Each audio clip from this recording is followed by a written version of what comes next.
নির্বাচনের সঙ্গে জড়িতরাও এবার ভোট দিতে পারবেন বলে জানিয়েছেন CEC AMM Nasir Uddin.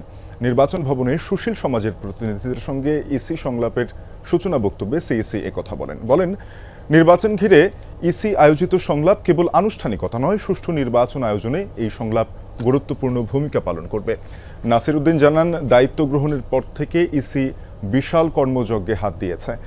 CEC বলেন, আরপিও সংশোধন সহ ভোটার তালিকা হালনাগাদ করা হয়েছে। আইনে পোস্টাল ব্যালটের কথা থাকলেও এর প্রয়োগ ছিল না উল্লেখ করে সিইসি বলেন, বর্তমান কমিশন এ নিয়ে কাজ করছে।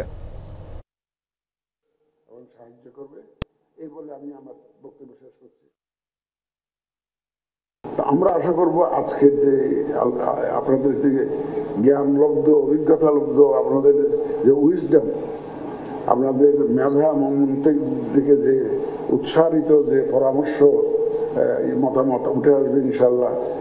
আমরা মনে করি এটা আমাদেরকে অত্যন্ত আমাদের কাজকর্মে অত্যন্ত গুরুত্বপূর্ণ ভূমিকা রাখবে।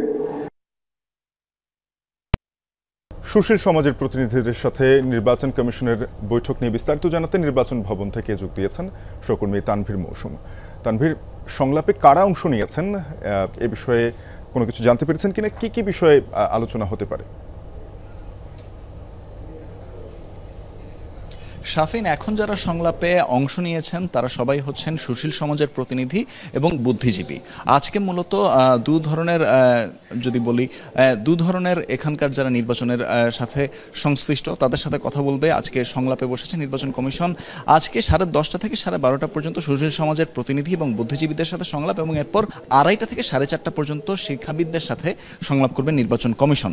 এবং এই সংলাপটি হবে আরও বেশ কিছুদিন মার্চ জুড়ে হবে, এবং একই সাথে অক্টোবরের মাঝামাঝি সময় তখন রাজনৈতিক দলগুলোর সঙ্গেও সংলাপে বসবে ইসি। এবং মাঝখানে যে দুর্গাপূজার এই সময়টুকু থাকবে, সেই সময়টুকুতে কিন্তু কোনো রকমের সংলাপে যাবে না কমিশনে। এই বিষয়টিও কিন্তু আমরা জানতে পেরেছি। এখন আজকে আসলে কি বিষয় নিয়ে উঠে এসেছে প্রেসার গ্রুপের কথা, মব কালচারের কথা, এবং একই সাথে আইন শৃঙ্খলা পরিস্থিতি কালচারের কথা। সংলাপে যারা অংশ নিয়েছেন তাদের মধ্যে অনেকে পিআর পদ্ধতি নিয়ে আলোচনা করেছেন, এবং পিআর পদ্ধতি সাধারণ মানুষের কাছে কতটা বোধগম্য সেটি নিয়ে তারা বলেছেন। একই সাথে সেনাবাহিনীর হাতে যে ম্যাজিস্ট্রেসি ক্ষমতাটি দেওয়া হয়েছে, সেই ম্যাজিস্ট্রেসি ক্ষমতার সদ্ব্যবহারটি কিভাবে করা যায় এবং সেটিকে নির্বাচনে আসলে কিভাবে পূর্ণ ব্যবহার করা যায় সে বিষয়ে অনেকে কথা বলছেন।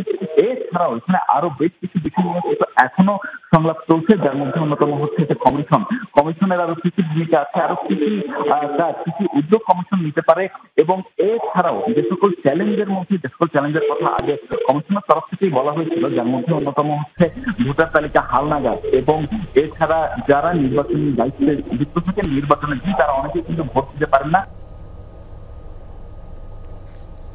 তানভীর, সংলাপে উঠে আসা নানা দিক নিয়ে আবারও জানবো আপনার কাছ থেকে। ধন্যবাদ আপনাকে।